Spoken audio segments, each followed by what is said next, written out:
जब ध्रुव जी महाराज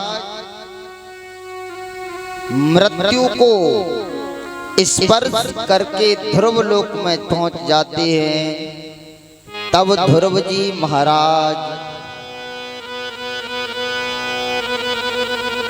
अपने पुत्र उत्कल और वत्सर, ये दो इनके पुत्र हैं, ध्रुव जी महाराज ने जंगल में राज्य भोगने के पश्चात भी जाकर तप किया था, वैराग्य लेकर चले गए थे। और अक्सर जितने भी राजा हुए हैं वह सब गृहस्थ आश्रम को भोग करके कहीं न कहीं बाद में सबको वैराग्य हुआ है, फिर जाकर के उन्होंने परमात्मा को प्राप्त किया है। ऐसे ही ध्रुव जी महाराज पहले वैराग्य लेकर के गए थे, और जब वैराग्य लेकर के गए तो उत्कल और वत्सर ये पुत्र हैं इनके। ज्येष्ठ पुत्र उत्कल, जिसने राज्य को स्वीकार नहीं किया, तब कनिष्ठ पुत्र वत्सर उसको राजा बनाया गया। जैसे ही महाराज राजा बनाया गया तो सूत जी महाराज कहते हैं, हे ध्रुव जी। सूत जी महाराज कहते हैं विदुर जी से, हे विदुर जी, ध्रुव चरित्र को सुनकर के ऐसा लगता है कि ध्रुव जैसा पिता और ध्रुव जैसा बालक और ध्रुव जैसा पति होना अब असंभव है, कि जिसने 5 साल की आयु में केवल 5 वर्ष में वैकुंठपति नारायण को भारत में आने के लिए मजबूर कर दिया। उसके उपरांत बिठूर में राज्य किया, और राज्य के पश्चात भी फिर वैराग्य लेकर के भगवान को प्रकट किया। और जिनके पुत्र कैसे हुए, यहाँ पर सूत जी महाराज बोले, हे शौनक, एक बार ध्रुव चरित्र के विषय में मैत्री जी ने विदुर जी से, एक बार मैत्री जी से विदुर जी ने प्रश्न कर दिया, केते प्रचेतसो नाम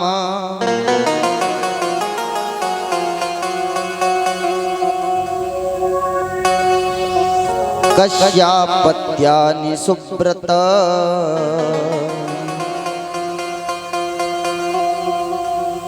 कश्यान् बवाये प्रख्याताः कुत्र शतृषा माशतः।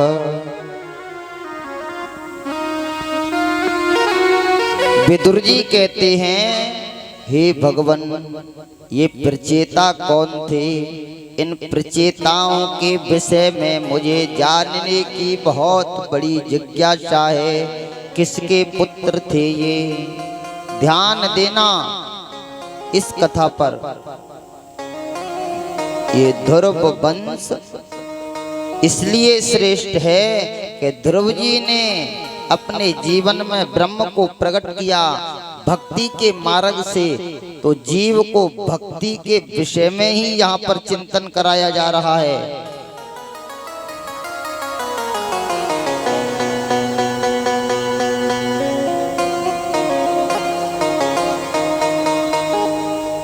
जब ध्रुव जी महाराज चले जाते हैं वैराग्य लेकर के, तब उनके बड़े बेटे उत्कल ने राज्य नहीं किया, तब कनिष्ठ पुत्र वत्सर यह राज्य को करता है।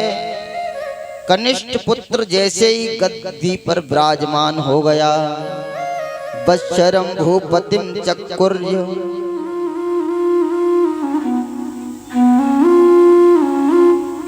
वीयांशं भ्रमेशुतम्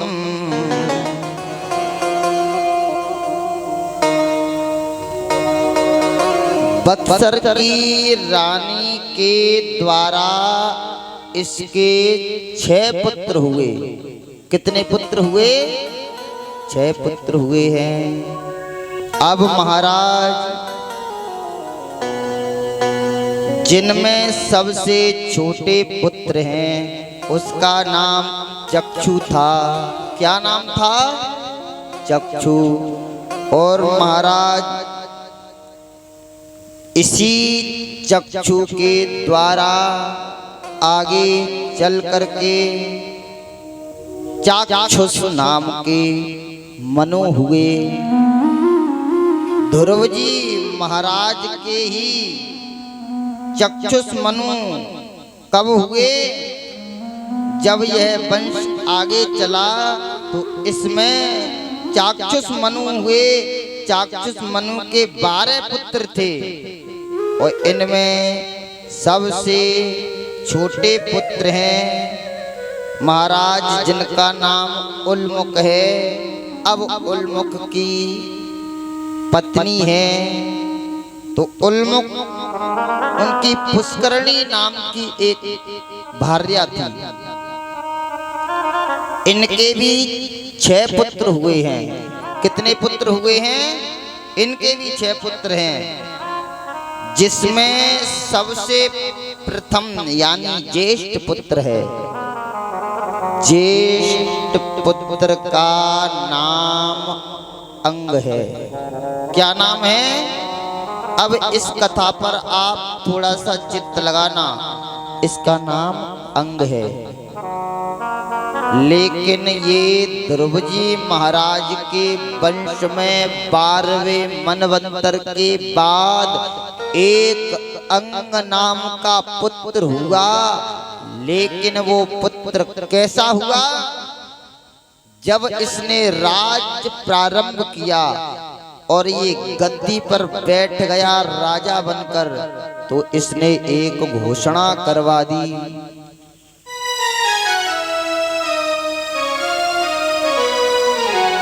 इस क्रूर प्रवृत्ति के अंग ने एक घोषणा करवा दी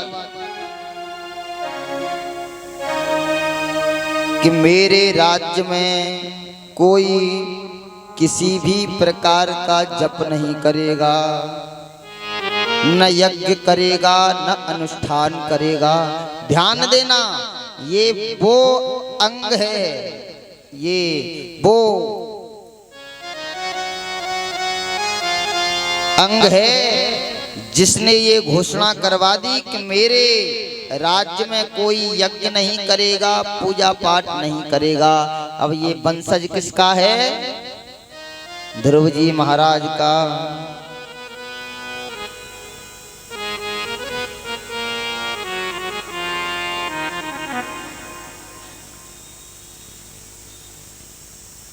शिव।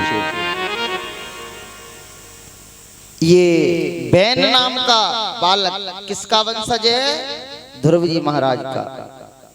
माफ करना, ये बैन नाम का जो बालक उत्पन्न हुआ इतना क्रूर प्रवृत्ति का हुआ। जैसे ये बैन राजा बना तो बैन ने डंका ठुकवा दिया।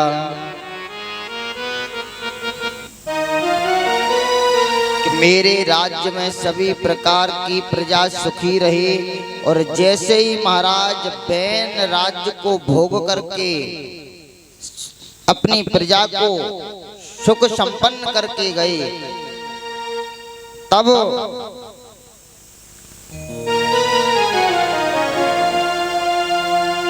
इस बैन को राजा बना दिया गया। यहाँ हम और आपको इतना समझने की जरूरत है कि कुछ तो भारतवर्ष के ऐसे राजा हुए हैं कि जिन्होंने अपने राज्य को स्वार्थ के लिए नहीं भोगा है, केवल समाज के कल्याण के लिए भोगा है।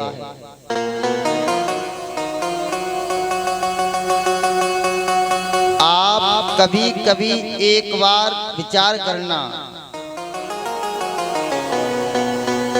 जब राजा अंग राज्य को चला रहे थे तब प्रजा कितनी सुखी थी। किसी भी प्रकार का अत्याचार नहीं, किसी भी प्रकार का द्वेष नहीं, कहीं पर भी पूजा पाठ में कोई कमी नहीं, और साक्षात भगवान की कृपा से प्रजा ऐसे जीवन यापन कर रही थी मानो हाथ की छाया में परमात्मा की जीव रहता है। और जैसे ही यंग को राजा बनाया और राजा बनाते ही जैसे ही इस अंग ने अपने पुत्र बैन को राजा बनाया और बैन राजा बना, तुरंत एक क्षण में सब विपरीत हो गया। कहाँ तो महाराज अंग का वो राज्य इतना सुंदर चलता था, यहाँ परमात्मा के बिना यज्ञ अनुष्ठान पूजा पाठ के बिना पूरी प्रजा नहीं रहती थी, और बैन ने 1 मिनट में सब बदल दिया। ऐसी घोषणा की महाराज कि जिस घोषणा को सुन करके संत महात्मा भी हिल गए। न यष्टभ्यं न दातव्यं न होतव्यं ध्वजा क्वचित् इति न्यवारयद्धर्मं भेरी घोषेण सर्वशः। बोले न यष्टभ्यं न दातव्यं, कोई भी मेरे राज्य में न पूजा करेगा, न पाठ करेगा, न दान करेगा, न हवन करेगा, और ना ही आज ऐसे कोई काम करेगा जो भगवान से जुड़े होंगे। ऐसा कोई काम नहीं करेंगे जो भगवान से जुड़ा होगा। इसलिए आप यह मानो कि केवल आप मेरी पूजा करें, क्योंकि प्रजा के लिए भगवान मैं ही हूँ, मैं राजा हूँ शिव।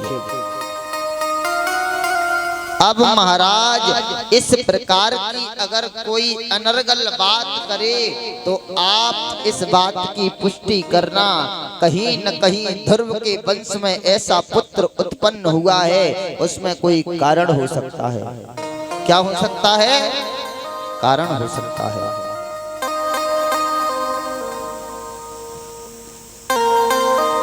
जब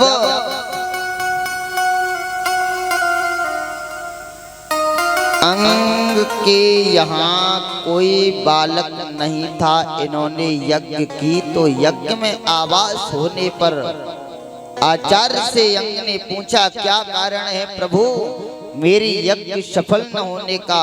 बोले महाराज आचार्य जी ने नेत्र बंद करके ध्यान लगाया और फिर उनके संज्ञान में जो आया वो कहा कि तुम्हारे कोई पुत्र नहीं है, इसलिए यह परिस्थिति बन रही है। तब यज्ञ में पुत्र के लिए आहुति दी तो खीर लेकर के यज्ञ नारायण भगवान में से खीर लेकर के एक पुरुष प्रकट हो गया।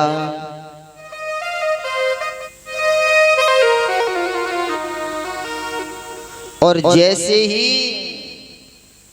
राजा अंग ने वह खीर अपनी पत्नी को खिलाई तो वह गर्भवती हो गई। लेकिन अंग की जो पत्नी के पिताजी थे उनका भाव इस बैन में प्रवेश कर गया, इसलिए आकस्मिक बैन नास्तिक प्रकट हो गया। जैसे इसके नाना थे उसके गुण इसके अंदर विद्यमान हो गए और उससे ये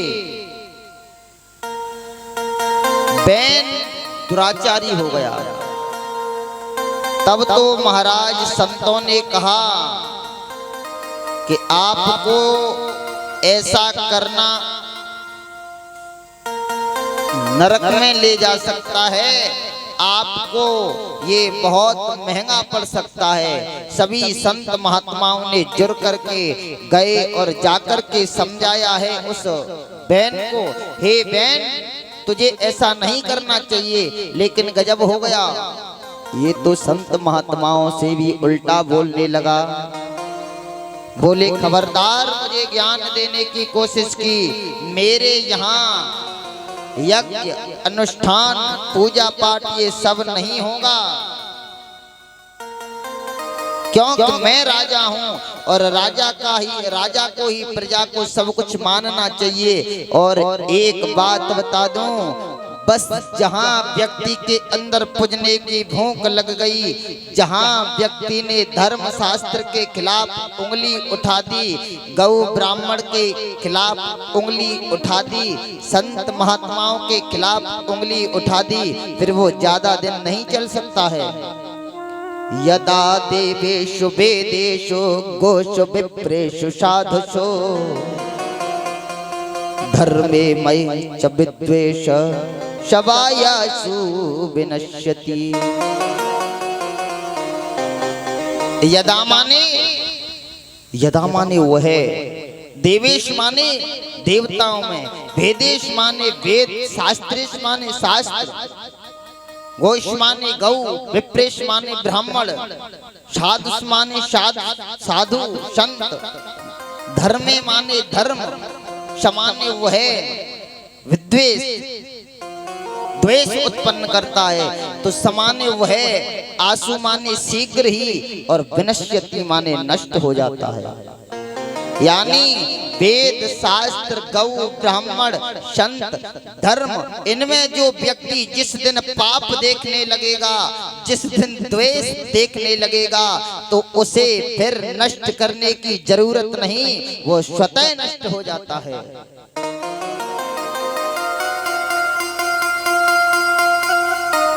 इसलिए केवल आपको अपने को देखना चाहिए कि मैं कर रहा हूं ये ठीक है या नहीं। आ रहा है समझ में? नहीं आया?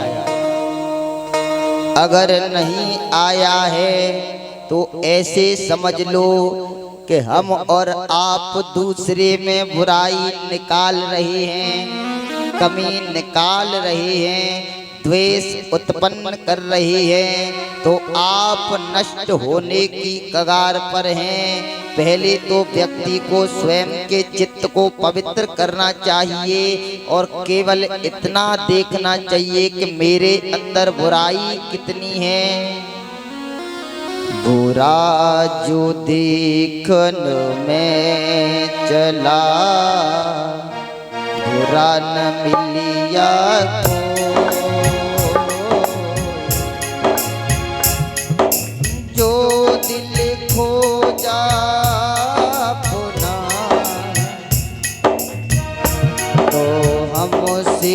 बुरा न कोई कबीरा, हमसे बड़ा न कोई,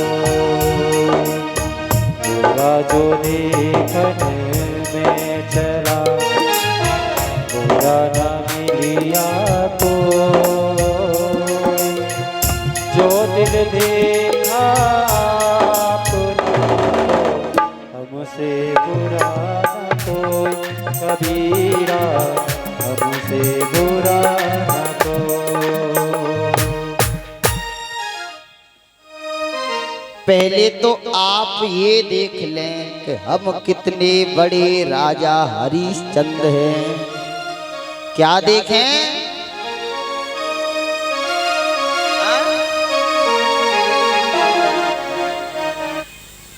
पहले हम ये विचार करें कि हम कितने बड़े राजा हरिश्चंद्र हैं, तब हम जाकर के दूसरे में बुराइयां निकालें। और फिर बात ये है, अगर आप कुछ हो भी तब भी वेद शास्त्र धर्म पुराण इतिहास गौ ब्राह्मण संत इनके प्रति द्वेष उत्पन्न तब भी नहीं करें, नहीं तो नष्ट हो जाओगे।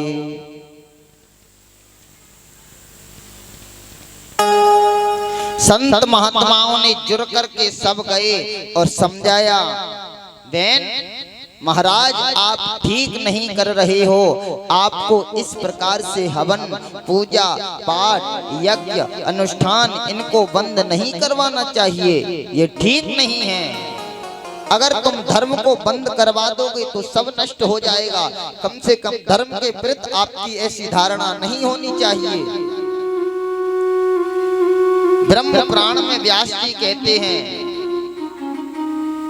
धर्मेण राज्यम लभते मनुष्य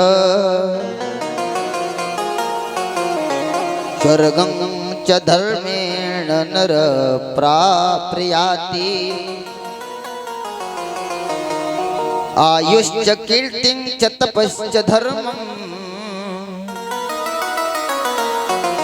धर्मेण मोक्षं लभते मनुष्य।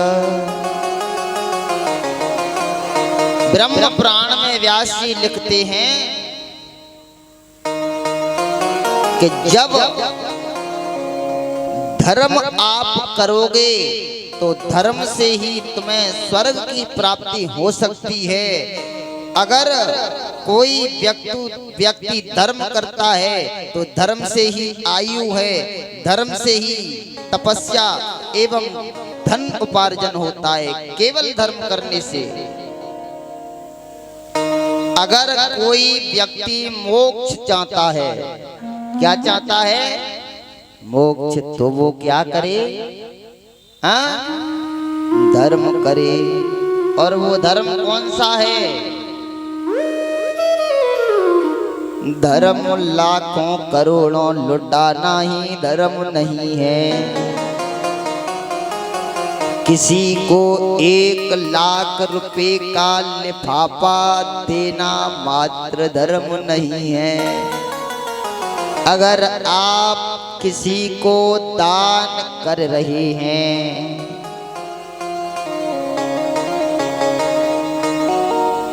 और आप अन्य पूजा पाठ कर रही हैं, लेकिन जीवन आपका झूठ में जा रहा है, दूसरों की बुराई चुगली में जा रहा है, आप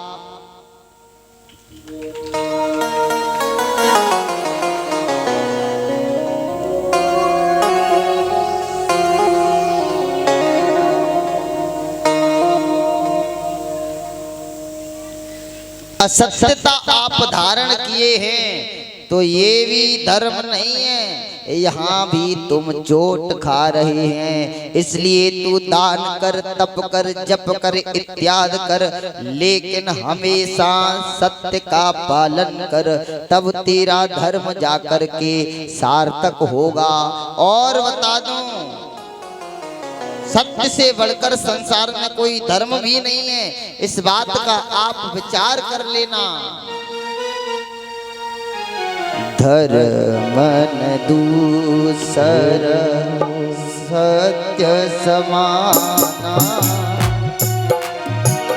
धर्म न दूसर सत्य समाना, आगम निगम पुराण बखाना। धर्म न दूसर,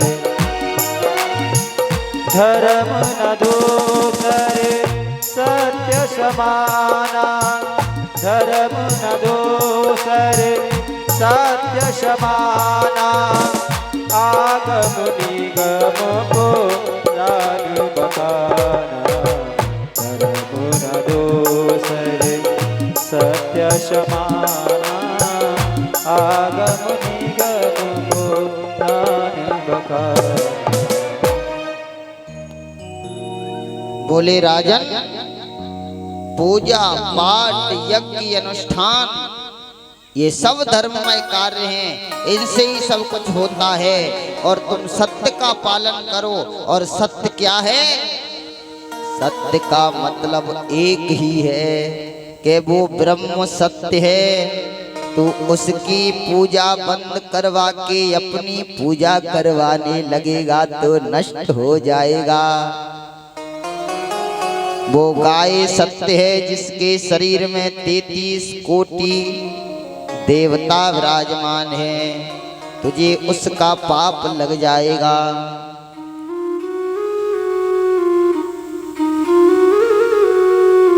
वो ब्राह्मण श्रेष्ठ है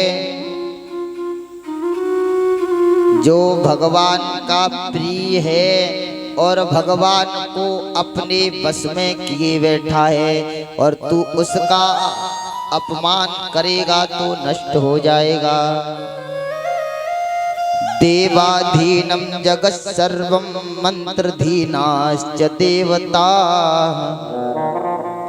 ते मंत्रा ब्राह्मणाधीना तस्मात् ब्राह्मण देवता। बोले देवाधीना जगत सर्वम, जितना भी ये जगत है वो राजन सब देवताओं के अधीन है। मंत्रधीनाश्च देवता, और वो देवता मंत्रों के अधीन है। ते मंत्रा ब्राह्मणाधीना, और वो मंत्र सब ब्राह्मणों के अधीन है। इसलिए तस्मात् ब्राह्मण देवता, इसलिए ब्राह्मण देवता हैं और श्रेष्ठ हैं, इसलिए तू इनका अपमान मत कर। खूब समझाया महाराज, लेकिन बहन की समझ में नहीं आया। तब संत महात्माओं को गुस्सा आई, और गुस्सा आने पर उन्होंने एक साथ मिलकर के बहुत हुंकार भरी तेज, जिससे उसके भयंकर शब्द से बैन आसन सिंहासन से नीचे गिर पड़ा है। उसी क्षण बैन की मृत्यु हो गई। अब आप एक बात का विचार करोगे, करोगे कि नहीं? करना, इस बात का विचार करना कि एक तो बैन राजा है और दूसरा इसने सारी प्रजा को आतंकित कर रखा था। लोग इसके मारे थर थर कांपते थे। पूजा पाठ यज्ञ अनुष्ठान सब बंद करवा दिए इस बैन ने, और इसका परिणाम हुंकार से ही मर गया। इसके लिए अस्त्र शस्त्र का उपयोग नहीं करना पड़ा। इसका मतलब सीधा है, जो भगवान के खिलाफ उंगली उठा रहा है, जो धर्म शास्त्र को शास्त्रों के खिलाफ उंगली उठा रहा है, जो गौ ब्राह्मण संत महात्माओं के प्रति उंगली उठा रहा है, इसे मारने की किसी अस्त्र शस्त्र की जरूरत नहीं है। ये तो दृष्टि में आते ही केवल उससे ही नष्ट हो जाएगा। इसलिए क्या करें? पवित्र दृष्टि रखो, भगवान के चरणों में प्रीति रखो। धर्म शास्त्र के खिलाफ तुझे कुछ भी कहने की जरूरत नहीं है, क्योंकि ऐसा व्यक्ति टिक नहीं पाता है।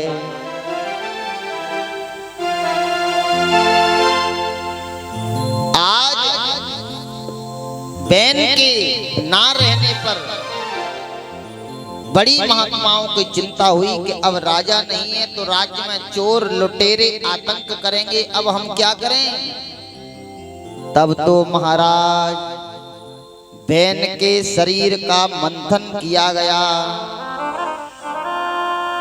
और बैन की भुजा से अर्ची और भगवान पृथु प्रकट होते हैं।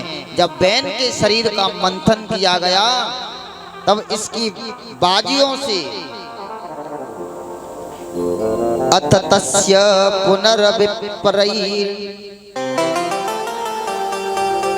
पुत्रस्य महीपते बाहुभ्यां मध्यमानाभ्यां मिथुनं समपद्यते।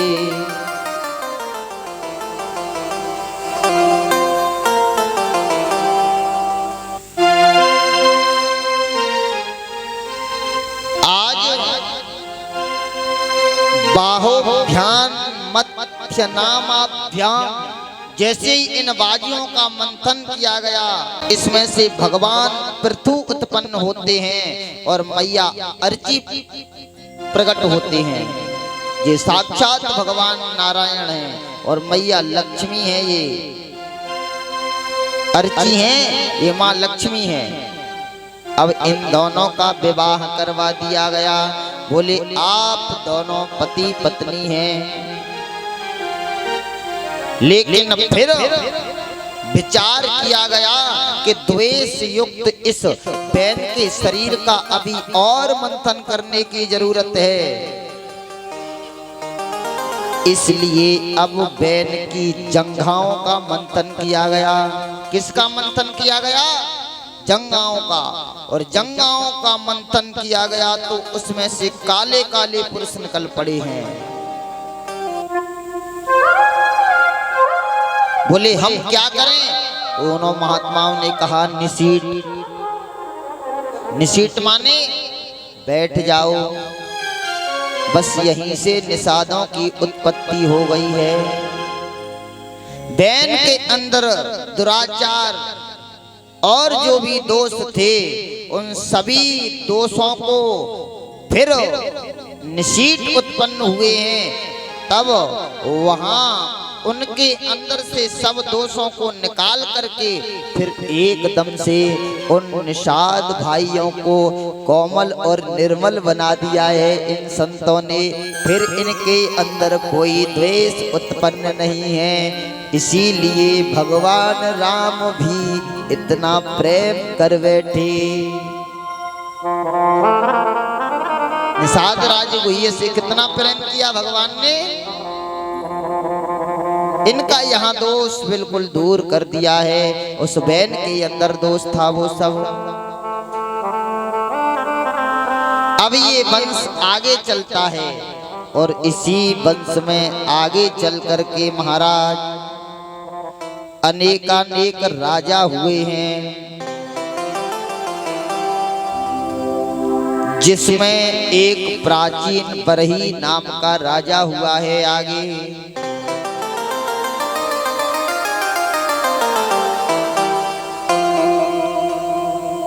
प्राचीन बरही ने इतने यज्ञ किए, इतने यज्ञ किए कि महाराज पूरी पृथ्वी को कुशाओं से पाट दिया। क्या किया?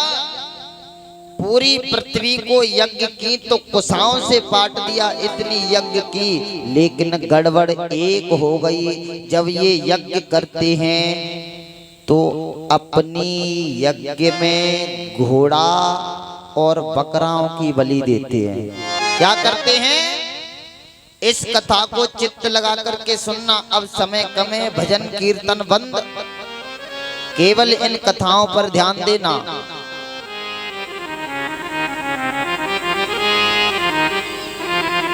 अपनी यज्ञों में ये बलि देते हैं। किनकी? घोड़ा और बकराओं की। अब तो महाराज इन्होंने इतने यज्ञ किए भारतवर्ष में कि ऐसा यज्ञ करने वाला फिर कोई प्रकट शायद ही हो। एक दिन देवर्षि नारद पहुंचे राजा प्राचीन बरही के पास, तो क्या देखा? प्राचीन बरही बैठा है और नारद जी को देख करके खड़ा हो गया। आइए नारद जी, मेरे बहुत सुंदर भाग्य हैं जो आप आए हैं। संत महात्माओं में इसकी बहुत रुचि थी। यज्ञ अनुष्ठान खूब करता, बहुत अच्छा करना चाहिए, लेकिन ये बलि देता, बस यहीं धोखा खा गया। नारद जी ने कहा तेरे भाग्य अच्छे नहीं है, तू बहुत बड़ा पापी है, तेरे दुर्भाग्य हैं। बोले आप क्या कह रहे हो? मैंने इतनी यज्ञ की हैं, पूरी पृथ्वी को कुशाओं से पाट दिया, आप इस प्रकार कहते हो? नारद जी ने कहा अगर तू देखना चाहता है तो मुझे बता। बोले हाँ मैं देखना चाहता हूँ। तो नारद जी ने ऊपर की तरफ इशारा कर दिया, देख आसमान में।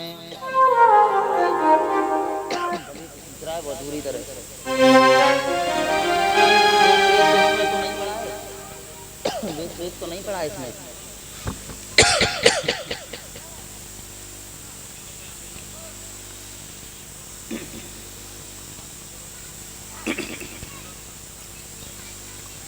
बोले तू देखना चाहता है? बोले हाँ। बोले क्या देखना चाहता? वो बोले हाँ मुझे दिखाओ। तो बोले आसमान की तरफ देख। और जैसे ही महाराज ये राजा प्राचीन बरई ऊपर की तरफ देखता है तो जितने घोड़ों की जितने बकरों की इसने बलि दी है वो सब मुंह खोल खोल करके खड़े हैं, मानो प्राचीन बरई की तरफ इशारा कर रहे हैं कि तू आ, हम तुझे ऐसे ही खाएंगे जैसे तूने मुझे मारा है। महाराज मैं ये क्या देख रहा हूँ, ये क्या है? बोले ये सब तुझे खाएंगे, तुझे खाने के लिए बैठे हैं। बोले महाराज मैंने क्या अपराध कर दिया? मैं तो यज्ञ करता था, मैंने तो इतनी यज्ञ की। बोले तूने यज्ञ तो की है लेकिन यज्ञ करने में किसी दूसरे के प्राणों को लेने से क्या फायदा? तूने ये गलत किया है। बोले महाराज मैंने गलत नहीं किया है, जो वेद में लिखा है मैंने तो वैसा ही किया है। बोले वेद में क्या लिखा है? बोले ततः पशून आल भेद। वेद में ये लिखा था कि यज्ञ में पशुओं का आल भेद करना चाहिए, मारना चाहिए। नारद जी बोले राजन वेद बड़ा परोक्षवादी है, इसमें जो लिखा है उसे समझने के लिए तो दिव्य चक्षु चाहिए। क्यों? कई एक शब्द के कई अर्थ होते हैं, बिना सोचे समझे आपको इस प्रकार का कार्य नहीं करना चाहिए। आल भेद का अर्थ मारना नहीं होता है।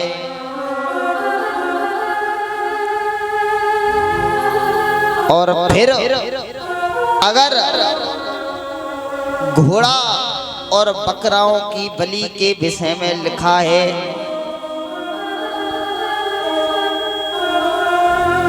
तो मैं माने बकरा आपको अपने अहंकार की बलि देनी चाहिए। आपके अंदर जो ममता है उसकी बलि देनी चाहिए। हे राजन वेद को समझना बड़ा कठिन है। जब बेटी बेटा का विवाह होता है, पाणी ग्रहण संस्कार होता है, तब पंडित जी विवाह पढ़ने आते हैं और वो शादी पढ़ाते हैं। तो शादी पढ़ते समय वह एक मंत्र बोलते हैं, ततः वर कन्यायाम हृदयम आलभेद। वर कन्या के हृदय का आलभेद करे। अब यहाँ आप आलभेद का अर्थ मारना निकालोगे तो वर कन्या को मार देगा, फिर शादी किससे करेगा?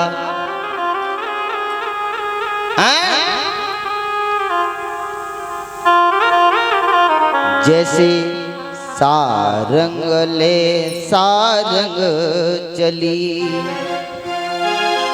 कर सारंग की ओट, सारंग झोंका दे गई, सारंग कर गई चोट। यहाँ सारंग स्त्री को भी कह दिया, सारंग ले सारंग चली, और सारंग दीपक को भी कह दिया। स्त्री दीपक को लेके चली, सारंग ले सारंग चली। कैसे? कर सारंग की ओट। उसने अपने पल्लू से साड़ी से ओट कर ली, यहाँ उसे भी सारंग कह दिया है। लेकिन सारंग झोंका दे गई, अब उससे वो पल्लू छूट गया, तब सारंग कर गई चोट। वहाँ हवा इसमें चोट कर गई, हवा लगी और तुरंत दीपक बुझ गया। ऐसे ही एक शब्द के अनेक अर्थ होते हैं, इसलिए अनिष्टकारी अर्थ को वहाँ नहीं लगाना चाहिए जहाँ अनिष्ट हो रहा हो। बहुत समझाया, ज्ञान का उपदेश दिया, लेकिन प्राचीन बरी फिर भी नहीं समझ पाया। तब तो नारद जी ने एक पुरंजन उपाख्यान श्रवण कराया। राजन, हमारा ये भारत है, इस भारत में एक बार दो मित्र, एक का नाम है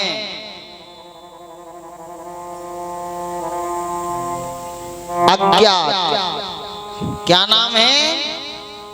अज्ञात। एक का नाम है पुरंजन। ये दोनों मित्र भारत वर्ष में भ्रमण कर रही हैं और भ्रमण करते करते करते करते पूर्व की तरफ गए तो इनको एक दरवाजा दिखाई दिया। किसका? एक महल का। क्या दिखाई दिया? एक बहुत दिव्य महल दिखाई दिया। और जैसे ही इसके पास पहुंचे हैं ये, तो उस महल में 9 द्वार हैं। कितने द्वार हैं? 9 द्वार का एक महल दिखाई दिया। उन दोनों मित्रों को क्या मिला? एक महल। उस महल में कितने द्वार हैं? 9। तब अभिज्ञात से इस पुरंजन ने कहा, हे मित्र। बोले हाँ। बोले चल इस महल में घुस कर के देखते हैं। बोले मैं नहीं जाऊंगा। बोले मुझे तो ये अच्छा लग रहा है। बोले तू चला जा, मैं नहीं जाऊंगा। बोले तो तू ठीक है, थोड़ी देर इसके बाहर खड़ा रहे, मैं जा रहा हूँ अंदर और अभी इसको देख करके आता हूँ। अभिज्ञात ने कहा मत जा। बोले मैं जाऊंगा। बोले ठीक है तू चला जा, लेकिन जल्दी लौट करके आना। बोले ठीक है। अब जैसे ही महाराज ये महल में प्रवेश करता है, तब इसे एक सुंदर कन्या उस महल में बैठी मिल गई। तब ये उससे कहने लगा, क्यों, आप कौन हो? बोले मैं। उस कन्या ने पूछा आप कौन हो, यहाँ किस लिए आए हो? तो इसने अपना परिचय दिया। बोले मैं पुरंजन हूँ। अच्छा, आप कौन हो, अपना परिचय दें। तब वो मधुर शब्दों में बोली मैं पुरंजनी हूँ। अच्छा, तब तो दोनों ने शादी कर ली।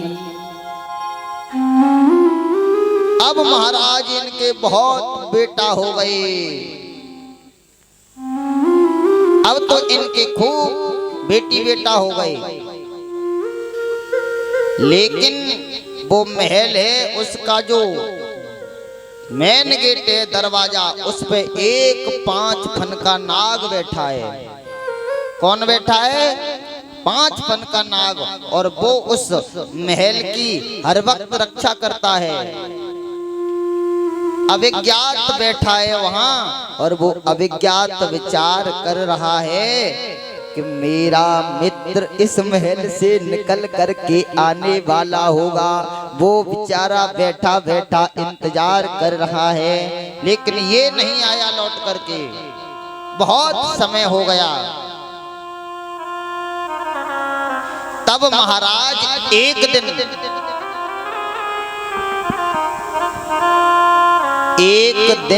एक चंडवेग नाम के राजा ने क्या किया? एक दिन एक चंडवेग नाम के राजा ने 365 काले पुरुष और 365 गोरे। अब महाराज गंधर्व और गंधर्वियां 365 और 365 इनकी फौज सजा करके अब तो महाराज उस नगर पर आक्रमण कर दिया। इसने क्या कर दिया? पुरंजन के नगर पर आक्रमण कर दिया। अब इस महल को लूटना चाह रहा है ये, लेकिन वो 5 फन का जो नाग है वो इसे टूटने नहीं देता है। ये जैसे ही चढ़ाई करता है तब ये लड़ बैठता है और लड़ लड़ करके इस चंडवेग को थका देता है। तब ये चंडवेग फिर जाता है, फिर लड़ता है, तब फिर थक जाता है। तब इसने इसकी एक बेटी है जरा, उसका सहारा लिया और जैसे ही जरा का सहारा लिया तब जरा के सहित इसने आक्रमण किया और उस आक्रमण में 5 फण का वो नाग भी चला गया और इस किले में घुस करके इसने पुरंजन को मार दिया। पुरंजनी भी मर गई। अब जैसे ही ये मरते हैं तब अंत में आकर के इन्हें दूसरा जन्म मिलता है। उस युद्ध में वो पुरंजनी मर जाती है। पुरंजन बैठा बैठा रोता है उसके लिए, ये क्या हो गया, मेरी पुरंजनी कहाँ गई। तब इसे अगले जन्म में मर के एक वैदर्भी नाम की स्त्री बनना पड़ा। ध्यान देना, अंत समय पर जो जैसा भाव करके मरेगा उसे वैसा ही जन्म मिल सकता है, इसमें कोई शक नहीं है। ये पुरंजन यहाँ इंसान है और जहाँ ये मर गया पुरंजनी की याद करते करते तो फिर स्त्री बन गया है, वैदर्भी जिसका नाम है। इसलिए व्यक्ति का मरने का समय हो, अगर वो वृद्ध हो जाए तो भजन पूजन चिंतन उसे करना चाहिए और भगवान का नाम अपनी वाणी पर रखना चाहिए। क्यों? क्योंकि अंत समय पर इस वाणी पे भगवान का नाम नहीं आता है। जब वो बाली, हाँ, जब वो बाली सुग्रीव से लड़ता है उस वक्त भगवान राम बाली के बाण मार देते हैं और बाली भगवान की गोद में पड़ा है। जैसे ही पृथ्वी पर गिरता है तो राम बाली को गोद में ले लेते हैं और बाली उस वक्त रोता है। तो बाली को देख करके बाली की पत्नी आ जाती है और बाली की पत्नी कहती है, हे प्रभु ये क्या हो गया, तुम्हें कैसे ये पीड़ा हुई। और तारा रो पड़ती है। तारा की आंखों में आंसू देख करके भगवान राम बाली से कहते हैं, बाली तू कहे तो मैं तुझे अमर कर दूं। बोले ना ना ना प्रभु ना, मुझे अमरता नहीं चाहिए। बोले क्यों? क्योंकि आज मैं अगर मरूंगा तो आपकी गोद में मरूंगा और फिर मैं मरा तो पता नहीं कहाँ मरूंगा। जिस तुम्हारे नाम को लेने के लिए जन्म जन्मांतर तक लोग जप तप करते हैं, लेकिन अंत समय राम का नाम इस वाणी पर नहीं आता है। जन्म जन्म मुनि यतन कराई, अंत राम कहिया बतनाओ। जन्म जन्म मुनि यतन कराई, अंत राम मुख आवत नाही। जन्म जन्म मुनि यतन कराई, अंत राम मुख आवत नाही। श्री राम जय जय राम, श्री राम जय जय राम। लेकिन इस वाणी पर फिर वो नाम नहीं आ पाता है। इसलिए आज मैं मरूंगा तो तुम्हारी गोद में मरूंगा, फिर पता नहीं कहाँ मरूंगा। इसलिए अंत समय पर व्यक्ति को इतना स्मरण रहना चाहिए कि मुझे भगवान का भजन करना है। क्या स्मरण रहना चाहिए? मुझे भगवान का भजन करना है। अगर अंत समय पे भगवान का नाम वाणी से निकल गया तो शायद कल्याण हो जाएगा। इसलिए मेरे भाई, इस जीव को जैसे ही बुढ़ापा आतंकित करने लगे तो ये धर्म करे, पूजा पाठ करे और एक माला ले ले और बस भगवान के नाम का आश्रय ले ले। यही इसके अंत समय का एक कल्याण का साधन है। नहीं तो देखा पुरंजन अपनी पत्नी पुरंजनी की याद करते करते मर गया और फिर वैदर्भी नाम की स्त्री बनना पड़ा, स्त्री का ध्यान करके मरा। तो अब महाराज इसने शादी कर ली है और शादी करके इसे वही ध्यान रहा उसका पति मर गया है, इसलिए ये बैठी बैठी पति के लिए रो रही है, बेदर्दी बन करके भी। अब ये बहुत जोर की रो रही है कि मेरे स्वामी कहाँ गए, मेरा पति कहाँ गया। और महाराज हाथ पटक पटक के रो रो करके ये पुरंजन जो बेदर्दी बना है वो चिल्ला रहा है। तब तक उसका वही मित्र आ गया। कौन सा? जिस मित्र से ये वादा करके आया था। और इसने क्या वादा किया था? बोले तू यहीं बैठा रहे गेट के बाहर, मैं अभी आ रहा हूँ। अब तक नहीं लौटा, लेकिन इसको ढूंढते ढूंढते वही इसका मित्र आ गया, जिस मित्र ने इससे इस महल में जाने के लिए मना किया था। तो उसको जाकर के पूछा, क्यों, क्या बात है, तू क्यों रो रहा है, क्यों रो रहा है तू? भगवान ये अभिज्ञात इसको पूछता है कि तू क्यों रो रहा है। तो ये क्या बोला है पुरंजन? बोले मैं इसलिए रो रही हूँ, मेरा पति मर गया है, उसकी याद में। बोले कैसा तेरा पति, ये तू क्या कह रहा है? बोले हाँ, मेरा पति मर गया है, मैं इसलिए रो रही हूँ। तब वो अभिज्ञात एक इसके गाल में खींच के थप्पड़ मारता है। पागल, कौन की इसकी स्त्री, न जाने तू क्या क्या बकता रहता है। अरे याद कर, मैं अभिज्ञात हूँ, अभिज्ञात तेरा मित्र।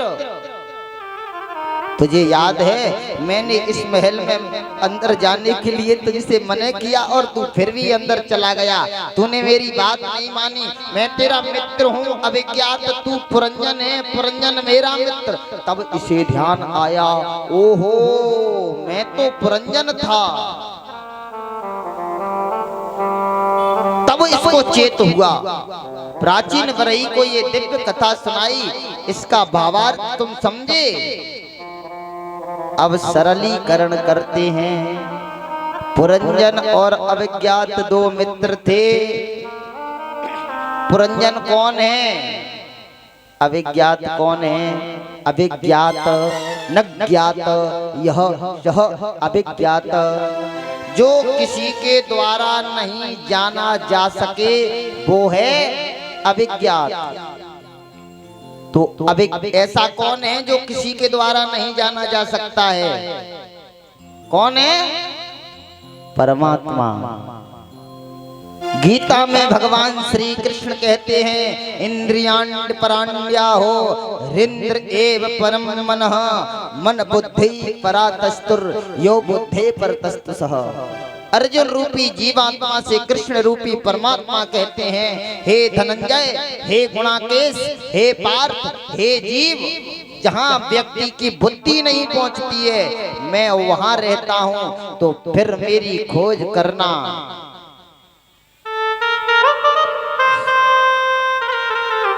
मैं किसी के द्वारा नहीं जाना जा सकता हूँ, जहाँ जीव की बुद्धि नहीं पहुँचती है मैं तो वहाँ रहता हूँ, बुद्धि से भी परे हूँ मैं।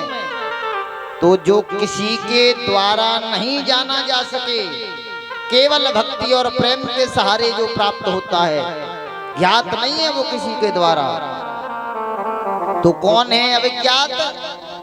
परमात्मा। और पुरंजन कौन है? पुरंजन है जीवात्मा। इस जीवात्मा और परमात्मा की बहुत घनिष्ठ मित्रता है, लेकिन ये जीव अपने मित्र परमात्मा के साथ दगा कर बैठता है। जैसे ही सुंदर महल दिखता है ये तुरंत उसमें भाग जाता है, नौ द्वार के महल में। और वो कौन सा है महल? ये शरीर है वो नौ द्वार का महल। लाख मने करने पर भी ये जीव इस 9 दरवाजे के महल में प्रवेश किया तो इसमें एक सुंदर उसे कन्या मिली। वो कन्या कोई और नहीं है, वो कन्या है इसकी बुद्धि। और इसने अपनी बुद्धि के साथ शादी कर ली। जैसा बुद्धि कहने लगी ये वैसा ही करने लगता है। और तब अनेक पुत्र होते हैं, वो पुत्र हैं विकार। तो कौन है ये अविज्ञात?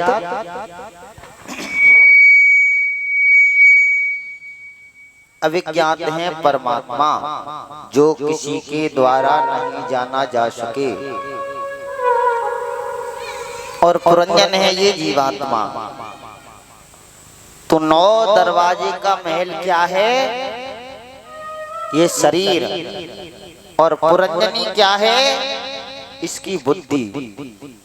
और इसके जो संतान उत्पन्न हुई थी वो क्या है? विकार। इनके अंदर जो विकार जीव के अंदर उत्पन्न होते हैं वो। लेकिन एक चंडवेग नाम के राजा ने इस पर आक्रमण कर दिया। क्या कर दिया? आक्रमण इस महल पर। तो वो क्या है? चंडवेग नाम का जो राजा है वो कोई और नहीं, वो काल है। काल इस जीव पर आक्रमण करता है। तब 5 फन वाला जो नाग है वो 5 फन का नाग कोई और नहीं, वो है पंच प्राण। प्राण अपान व्यान उदान समान। ये 5 फन का नाग इस महल की रक्षा करता है। लेकिन इसने गंधर्व और गंधर्वियों की काल ने फौज लेकर के आक्रमण किया। तो वो गंधर्व और गंधर्वी क्या है? 365 काले और 365 गोरे गंधर्वियां और गंधर्व लेकर के आक्रमण किया था। तो वो 365 दिन और 365 रात्रि दिन गोरे रात्रि काली, इन सब की फौज को मिलाकर के आक्रमण किया है इस जीव पर काल ने। ध्यान देना। और जैसे ही आक्रमण किया तो ये जीव खूब लड़ा इससे। काल रूपी राजा ने चंडवेग ने चढ़ाई की और पहली बार में इस जीव को झकझोर दिया और इसके बाल सफेद कर दिए। एकदम भूरा पड़ गया ये, लेकिन फिर भी मरना नहीं चाहता है। तब जाकर के महाराज फिर घंटी बजी और दूसरा संकेत कर दिया। और वो दूसरा संकेत क्या था? आंखों में चश्मा लग गया। फिर भी ये जीव नहीं समझा। अब महाराज फिर घंटी बज गई, दांत गिर गए मुख में से। कहां तो ये चना चबाता था दांतों से, अब सतुआ पीने लायक हो गया। फिर भी जीव भजन नहीं करता है, फिर भी नहीं समझा। तब मेरे भाई ये एक और संकेत करता है। कमर 3 जगह से टेढ़ी कर दी, कहां तो सीना तान के चलता था। अब महाराज लाठी हाथ में पकड़ा दी इस जीव के, लेकिन फिर भी जीव भगवान का भजन नहीं करता है। तब ये जरा माने बुढ़ापा, बुढ़ापे को लेकर के पूर्ण रूप से आक्रमण करता है। फिर घंटी नहीं बजाता है परमात्मा, अब तो सीधा घंटा ठोकता है। राम नाम हाँ चले गए। इसलिए इस जीव को हमेशा समझना चाहिए, 9 दरवाजे का महल कोई और नहीं, ये शरीर है। इसके अंदर ये जीव प्रवेश कर गया है। ये अपने मित्र उस अविज्ञात यानी परमात्मा को छोड़ करके आया है, परमात्मा को भूल करके आया है। और मैं एक बात बताने की कोशिश करूं, जीव तुझे समझने की जरूरत है। गीता में वो कृष्ण रूपी परमात्मा अर्जुन रूपी जीवात्मा से कहता है, मय्येव मन आधत्स्व मयि बुद्धिं निवेशय निर्विशिष्य मय्येव अत ऊर्ध्वं न संशय। अर्जुन रूपी जीवात्मा से कृष्ण रूपी परमात्मा कहता है, हे अर्जुन, हे जीव, मय्येव मन आधत्स्व, तू इस मन को मुझे दे दे। मैं बुद्धिम निवेशय, और इस बुद्धि को भी तू मुझे दे दे। समझना, आज तक किसी शास्त्र में, वेद में भगवान ने कुछ मांगा नहीं है, लेकिन गीता में कृष्ण रूपी परमात्मा मांग रहे हैं, हे जीव, हे अर्जुन, तू इस मन को मुझे दे दे, इस बुद्धि को मुझे दे दे। तो अर्जुन रूपी जीव रो पड़ा, हे केशव, इस मन और बुद्धि को मैं तुम्हें दे दूंगा तो मैं कहाँ रहूंगा, मैं कहाँ जाऊंगा, मेरा क्या होगा? अगर इस मन और बुद्धि को मैं तुझे दे दूंगा तो फिर मेरा क्या होगा? तब कृष्ण रूपी परमात्मा कहते हैं, हे अर्जुन, निर्विशिष्य मय्येव, तू मुझ में ही निवास करेगा, अत ऊर्ध्वं न संशय, इसमें कोई संशय का विषय नहीं है। जिस दिन इस मन और बुद्धि को तू मुझे दे देगा तो फिर तू मुझ में ही निवास करेगा। अगर जीव से वो कृष्ण रूपी परमात्मा मन और बुद्धि को मांग करके अपने में निवास करवाना चाहता है तो फिर जीवात्मा क्यों भटक रहा है, क्यों अपने मन को चंचल प्रवृत्ति में ले जा रहा है, क्यों इस राष्ट्र की शक्तियों के प्रति गलत भाव उत्पन्न कर रहा है, क्यों अपनी बुद्धि से तर्क वितर्क करके तू अनिष्ट का कारण बन रहा है? अगर तुझे कल्याण चाहना है तो तू परमात्मा का हो जा, बस वही तेरा कल्याण है। मन बुद्धि को उसे सौंप दे, मन को भगवान के चरण में लगा दे, और अपनी बुद्धि अगर चलानी है तो ये बुद्धि चला। घुंघराले जिसके बाल हैं, चंचल कटीले जिसके नेत्र हैं, मोर पंख को जो धारण किए हैं, और मधुर मधुर बंसी की तान जिसके मुखार बिंद से बंसी पर होकर के निकल रही है, उस ब्रह्म का बुद्धि में तू मन को परिवर्तन कर दे, उस बुद्धि को भी तू वहां लगा के तेरा मन भी परमात्मा में जाने के लिए मजबूर हो जाए। और एक बात बता दूं, यहाँ जीव तेरे पास समय है, फिर मुझे पता नहीं ऐसा समय मिला नहीं मिला कि तू अपना कल्याण कर ले। ये मनुष्य शरीर जब तुझे मिल गया है तो अभी तेरे पास अवसर है, फिर पता नहीं तुझे ये शरीर मिला नहीं मिला, इसकी कोई गारंटी नहीं है। इसलिए जिस परमात्मा के साथ, अपने जिस मित्र के साथ तू गद्दारी करके आया है, उससे ये कह करके कि मैं अभी लौटता हूँ, और यहाँ आकर के तू मेरा तेरा में फंस गया, चुगली आरंभ कर दी, चोरी आरंभ कर दी तूने, क्रूर प्रवृत्ति के कार्य आरंभ कर दिए तूने, भाई पड़ोसी इनके हिस्से को हड़पने की दृष्टि प्रकट कर ली तूने, और तू मित्र के साथ दगा करके ये समझता है कि मैं यहाँ 10-20 नहीं, 100-200 नहीं, 1000-500 नहीं, 10,000 साल जीऊंगा तो तेरी तो छोड़ दे, बाप की भी तेरे औकात नहीं है कि तू आयु निश्चित होने से 1 मिनट भी ज्यादा जी ले। काल बड़ो ईमान है, घर तक जा बिनयाई नहीं लेत, और जो कहूँ आ जाए गेल में तो घर तक जान न देत।